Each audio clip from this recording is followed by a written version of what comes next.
And we begin at the Bomas of Kenya, where the Cherera Four made an explosive return today with claims that they were forced to resign from office after President William Ruto took office as the fifth president.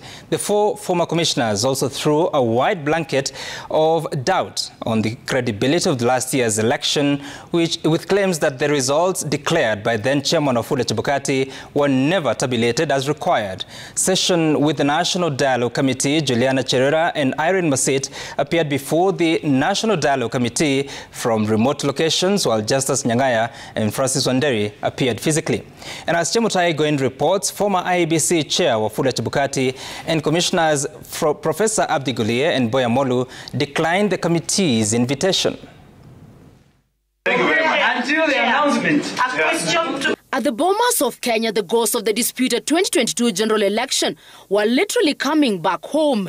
Bomas, which was the election headquarters of the then bitterly divided IEBC, is now home to the National Dialogue Committee, before which smoky exchanges ensued. Commissioner Wanderi, what you are saying is not a small matter. It is not a small matter. You have a whole nation to deal with here.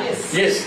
How come you are not able to prove to the Supreme Court, show any evidence where what the chairman announced and what was verified was invariance? Why didn't you prove that to the highest court of the land? Then you come to bring it here.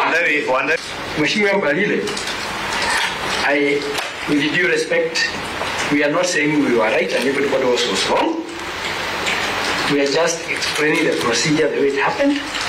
Where there are flaws within that procedure, then the committee will recommend the legal action to be taken. That's all we are here for. Appearing before the dialogue team, former IEBC commissioners Juliana Cherera, Irene Masit, Justice Nyang'aya and Francis Wanderi called for an audit of the 2022 presidential election results, saying due process was not followed by the chairman Wafula Chebukati in tallying and announcing the results. On the issue of tallying, this is what the Supreme Court says, that the chairperson on his part did not make matters any better by maintaining a stoic silence, even as things appear to be falling apart. And I asked you a simple question, which I want you to confirm and explain to us, that did you participate in the tally?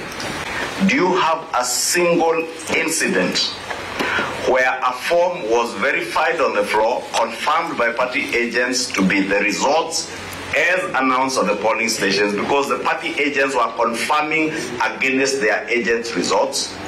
They confirm it, you announce, for instance, or Commissioner Ishomo announces. The form goes to Chairman Chebukati for tallying, and from the final tally, or as the tally, because the tallies were there on the portal. Up to now, we don't know the results, and it's very important that we audit these results. It's very, very important, because when we audit and even made open to everybody, even those people who have been elected and who lost as MPs, and even others, they will know their results, because I want to say this was not tallying, there was no tallying, there was no verification, it was just, it is not, I don't know what to say about it as a commission. Did you have time to investigate the efficiency of the Secretariat? It looks like the chairman was working with the Secretariat to the exclusion of the rest of you. The chairman was issuing press statements alone without consulting and bringing all the commissioners to speak on what was happening on the ground. The commissioners saying they were targeted for standing their ground, that Chebukati, Guliye and Molo mismanaged the election. The Cherera Four were forced to resign. It was never our intention to resign. And therefore, we would want to ask that the reason why the Cherera Four were removed from the office is because they questioned the process that the chairman used to declare the results. Let's allow an in-depth closure to this matter. because only the country can move forward. We wish to have a very independent and strong commission. If it is not for us, it will be for the generations to come. We want the next generation of commissioners at IEBC be people that will be handled with integrity that it deserves. And their voice will not be shut down, because as commissioners, we were there in the kitchen. We know what happened. Some of these things need to be spoken in a safe space.